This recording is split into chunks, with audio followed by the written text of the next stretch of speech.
Hey everyone, Donna Nelson, holistic empowerment coach, organizational well-being consultant. Welcome to episode 9 of Rooted in Wisdom, a daily dose of Donna. Today I am on part 2 of that taboo word that nobody wants to talk about, that's going on, swirling around their life every day, and that is the word fear. So yesterday I introduced to you the 4 areas of our life, or the 4 ways that fear contributes across and creates havoc across all areas of our life.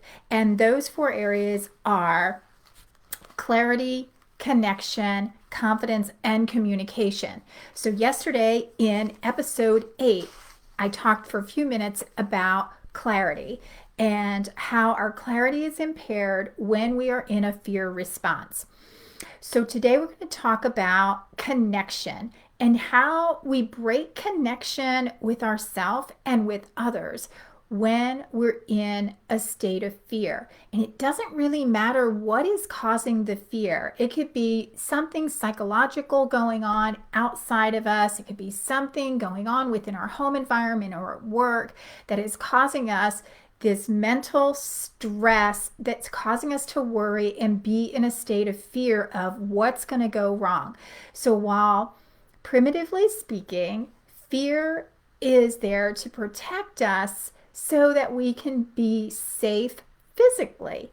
But in this modern world, most of the fear that is causing our body to be in this stress response chronically are things that have nothing to do with threatening our overall well-being, our physical well-being. So before we get into today in depth for the next couple of minutes on how connection gets broken and lost with ourselves and others, just know that whether you want to up-level your game in business, have better relationships, make more money, improve your mental, emotional, physical well-being, or have a more spiritual connection with yourself and others on your journey to wholeness, that you need to get there through a foundation that's rooted in wisdom with science and soul. So I'll be doing these lives every day, so come back for a few minutes of a little more wisdom rooted in science and soul. I guess I should turn my phone down. See if I can do that.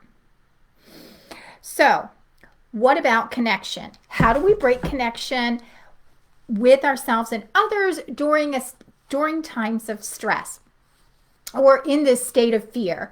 So generally we're not going to have stress without fear, fear without stress. They go together.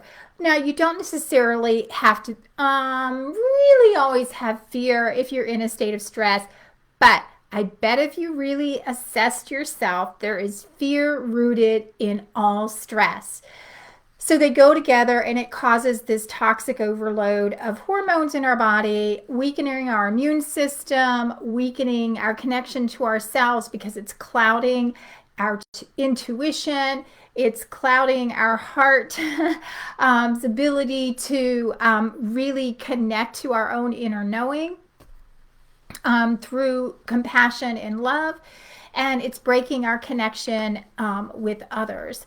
So for those same reasons. So with connection, I guess I should read my notes because I just don't do a very good. I'll say everything I want to say off the top of my head and then go, oh damn, I didn't read any of my notes. So here's what happens when we break connection. The biggest consequences of when we break connection as a result of fear, we end up in this place where we often are feeling like we're waiting for criticism or we're lacking trust. Our brain is constantly, on alert looking for danger. So no matter what anybody does to us, now we feel like we're on the defense because your body is on the defense. Because that's what's naturally going to happen when we are in a state of fear and in this stress response. We are on the defense. So our brain, that part of our brain that is looking for trouble and trying to protect us is going to be more defensive.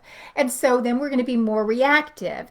And that's breaking connection further, whether it's in the workplace or at home, anyone that we really have close relationships with. So we have this emotional pain that is under it, like an undercurrent there, where we're afraid of being judged or ridiculed or criticized or afraid of getting rejected. Maybe it's fear of love, and then you're in a relationship and then you sabotage the relationship. One of the things that I've seen so often is sarcasm. And I will tell you that that will break connection quicker than anything in communication. And we do that because we're in a fear response. We become sarcastic toward others, trying to be a little cheeky, take the edge off, but then it's taken the wrong way. Maybe self-depreciation, right? Like, oh, let me hurry up and say something negative about myself before somebody else does. And you're just deepening that disconnect to yourself, and then others are judging you, and then it just keeps perpetuating.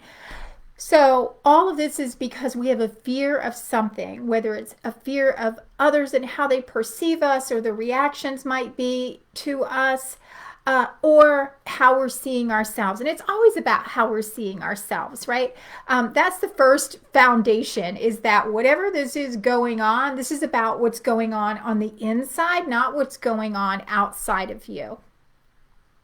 So then the mistake that I often see that people do when they're in this now state of disconnect because of this fear response, they go into this numbing out.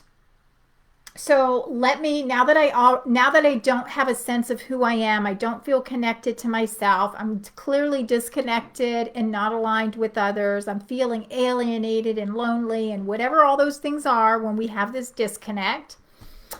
We do this thing that protects us because it's a coping mechanism when we numb out. So numbing out could be having a few drinks every night so you don't have to face these feelings and what seems to be the reality around you of being disconnected. And that feels painful. So if I numb that, I don't have to feel that, and then I'll get through today. And it could just be over committing, so I stay busy so I don't have to notice these things, being a workaholic. And it doesn't have to be work, it could be anything, any number of things that just keep you going. Immersing yourself in the news and the media, and I don't have to concentrate. If I'm constantly looking at things and consuming things outside of me, I don't have to look inside of me, which is where the real problem is that I have to deal with. So I'll just keep myself immersed in the news or Pinterest post or what's going on in everyone else's life on IG. Whatever those things are a form of numbing out.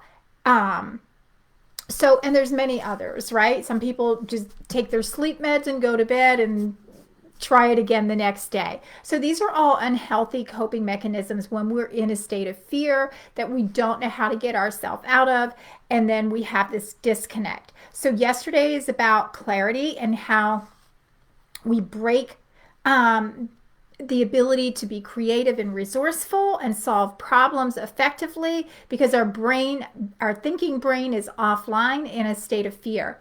Today was about disconnect and how we go offline because we're not connected to our own inner knowing and in good communion with others that makes us feel this sense of aloneness and disconnected with the universe around us. So I think that was all that I wanted to say about that. So then all these insecurities set in, and this all just perpetuates. So tomorrow we're going to talk about number 3, which is, what did I say? Oh, confidence. So that'll be really helpful. So once we get through these 4, you'll have an understanding of why it's so important to get a grip on the things that are creating the fear and how to navigate through them. So hopefully I can help you do that. All right. Good night. I'll see you tomorrow.